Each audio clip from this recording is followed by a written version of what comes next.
Hello and thank you for visiting the Grap Coin YouTube channel, where you will find yet another update video on the AGIX. Now that the chart has reached deep support, it hasn't shown enough evidence to indicate that a low has been reached. This is supported by other cryptocurrency charts in my opinion. The majority of altcoins are presently sitting on their hands, waiting for Bitcoin's price to skyrocket. Although Bitcoin has established a low, it must still prove that it can genuinely stick to it before we can accept it. While it hasn't been officially announced just yet, I discuss. There in the Bitcoin video, based on my analysis, the AGIX chart indicates that we are currently in the midst of a fourth wave fall, and wave 5 will likely bring us one more high into the $3 zone. The fifth wave of C would be that the bullish thesis will remain valid so long as prices stay above the 50% retracement level 59 cents, which we are now in the support area. Below the fourth wave, there ought to be no breaking. For the next hour, let's examine the graph. Like with many other coins, the yellow count is obviously the preferred count here. We might get one more low if I just move it across. This might mean that wave 4 came to a close. The exact timing is uncertain. That depends. Finally, it is the WXY structure that I described earlier. I have the option to rename it to allow an additional low, but I have no plans to right now, because right now the only thing that counts is whether we can get a break over the what? Is that the highest point of a Monday? The Monday high, that is. I will thus announce the bottom if we can sustain a break above Monday's high. My current observations lead me to that conclusion. However, it is dependent on the structure to some extent. In theory, we might say that the Y wave is the proper place to conclude this correction before looking at wave counts WXY. A, B, C, and the C wave all add up to 1. But as I said before, we can get a better look, and I can make the case that this may be another little 1-2 arrangement, so there's a possibility we'll have one more low. 3 would be the next number here.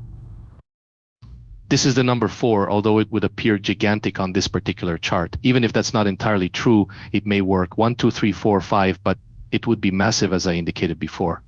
I must say the bottom point on this chart is quite appealing to me.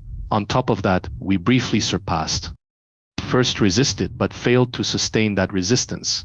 However, since the last low, the resistance area has changed somewhat.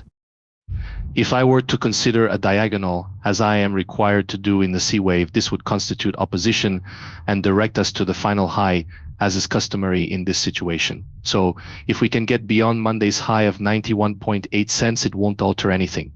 Having said that, I would imply that the bottom could be in if we go through with it.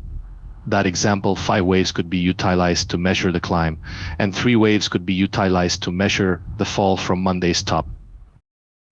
Is there anything visible to you? A, B, C, and now it only needs a small amount of upward motion. Who follows next? Oppositions? Next big level up there is that Monday high, which is incidentally at 93 cents. After that, $1.10, 6 $1.17. Lastly, the $1.47, 7, if we can break over it. Personally, I'm keeping my eye on the $3 mark, but a break at any of these levels would increase the chances that we've hit bottom and can move on to more higher targets. There should be resistance between $2.17, 7, $1.78, 8, but I think it would look best if it could hit $3 or somewhat higher, considering the scale of this surge. Very well, a break.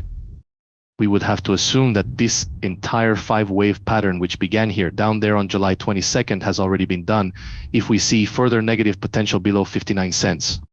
Following that, there will be 3 waves of decline, 5 waves of rise, and maybe even something more negative, but they will force it down significantly. As a result, the orange count ranks second in my estimation. Yellow is my color of choice since it allows, or an ultimate adventure. White's performance is not truly anticipated. You may always keep it there, but in my opinion, it's just too aggressive.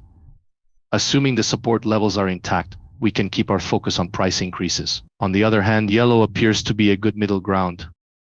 That concludes my AGIX report. I hope you enjoyed the update. If that's the case, please consider subscribing, like, and commenting. Thank you very much for checking out the Grap Coin channel on YouTube.